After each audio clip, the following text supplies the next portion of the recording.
Hello, I'm Rhonda Byrne, creator and executive producer of The Secret. I am delighted to introduce you to a masterpiece of a book that has had an indelible impact on my life. In fact, this book changed my life, and it has changed the lives of thousands of others who have discovered it over the past decades. The Science of Getting Rich is the treasured classic on financial success through creative thought, and it was written by Wallace D. Wattles almost 100 years ago. Many of the principles in this book are also core concepts in The Secret, and I believe if you will listen to these brilliant insights and internalise them, you most certainly will become rich in every aspect of your life. This audiobook presentation is narrated by Dr. Dennis Waitley, a good friend and perhaps the most listened to voice on individual and team excellence. And so here now is Dennis Waitley on the Science of Getting Rich. Hello, I'm Dennis Waitley. When Rhonda Byrne, the creative genius behind the multimedia program sweeping the world of self-development and enlightenment, first introduced me to the principles contained in The Secret, I was immediately enthralled and attracted. Here was a body of work containing timeless wisdom of the ages, combined with timely research into high-performance human behavior.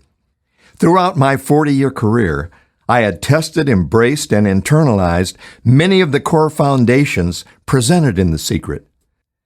My interest in the spoken word was initiated by an individual who became my primary audio mentor and personal coach, Earl Nightingale. What many people today don't realize is that Earl Nightingale's single recording of his program, The Strangest Secret, has been the only platinum record of an artist speaking in the history of the recording industry. What is The Strangest Secret, according to Earl Nightingale? It's simple and profound. The strangest secret is we become what we think about most of the time. I discovered that secret for myself, and I was fortunate to have been discovered by Earl Nightingale. He launched my speaking and writing career, and one of Earl's favorite books is the one that I'll be sharing with you now. I trust it will have as much of an impact on you as it did on Earl Nightingale, Rhonda Byrne, the author and creator of the new phenomenon The Secret, and me. It was written about a century ago, and as antiquated as some of the examples and illustrations may appear, the essence is as relevant today as it was the day Wallace D. Wattles penned the masterpiece that you're about to experience. The Science of Getting Rich. Chapter 1. The Right to be Rich. Whatever may be said in praise of poverty, the fact remains that it is not possible to live a really complete or successful life unless one is rich. We cannot rise to our greatest possible height in talent or soul development unless we have plenty of money. For to unfold the soul and develop talent, we must have many things to use, and we cannot have these things unless we have money to buy them with. We develop in mind, soul, and body by making use of things, and society is so organized that we must have money in order to become the possessor of things. Therefore, the basis of all advancement for men and women must be the science of getting rich. The object of all life is development, and everything that lives has an inalienable right to all the development it is capable of attaining. Our right to life means our right to have the free and unrestricted use of all the things which may be necessary to our fullest mental, spiritual, and physical unfoldment, or in other words, our right to be rich. In this book, we'll not speak of riches in a figurative way. To be really rich does not mean to be satisfied or contented with a little. No man or woman ought to be satisfied with a little if he or she is capable of using and enjoying more. The purpose of nature is the advancement and unfoldment of life, and every man and woman should have all that can contribute to the power, elegance, beauty, and richness of life.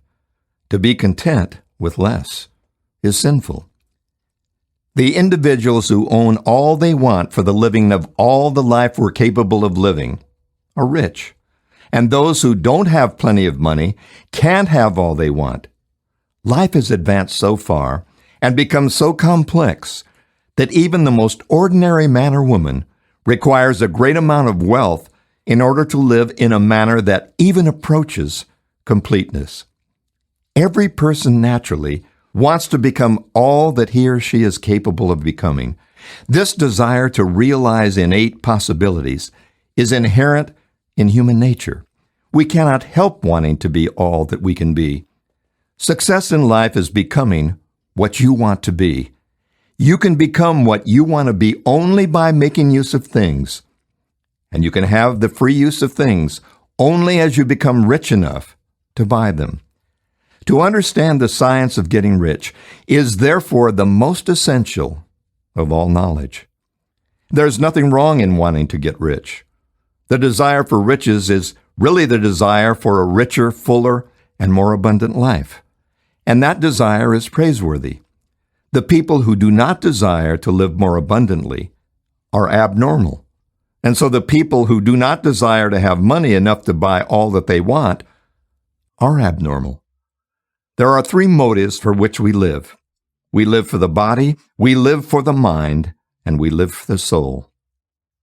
No one of these is better or holier than the other. All are alike, desirable, and no one of the three, body, mind, or soul, can live fully if either of the others is cut short of full life and expression. It is not right or noble to live only for the soul and deny mind and body. And it is wrong to live for the intellect and deny body or soul. We're all acquainted with the loathsome consequences of living for the body and denying both mind and soul. And we see that real life means the complete expression of all that we can give forth through body, mind, and soul. Whatever we can say, no one can be really happy or satisfied unless his or her body is living fully in every function, and unless the same is true of one's mind and soul. Wherever there is unexpressed possibility or function not performed, there is unsatisfied desire.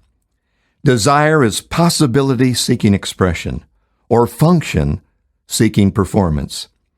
We cannot live fully in body without good food, comfortable clothing, and warm shelter, and without freedom from excessive toil. Rest and recreation are also necessary to our physical life. We cannot live fully in mind without books and time to study them, without opportunity for travel and observation, or without intellectual companionship. To live fully in mind, we must have intellectual recreation and must surround ourselves with all the objects of art and beauty that we're capable of using and appreciating. To live fully in soul, we must have love, and love is denied expression by poverty. Our highest happiness is found in the bestowal of the benefits of those we love. Love finds its most natural and spontaneous expression in giving. Those who have nothing to give cannot fulfill their place as a spouse or as a parent or as a citizen or as an individual. It is in the use of material things that we find full life for our bodies, develop our minds, and unfold our souls. It is therefore of supreme importance to us that we should be rich. It is perfectly right that you should desire to be rich. If you're a normal man or woman, you cannot help doing so.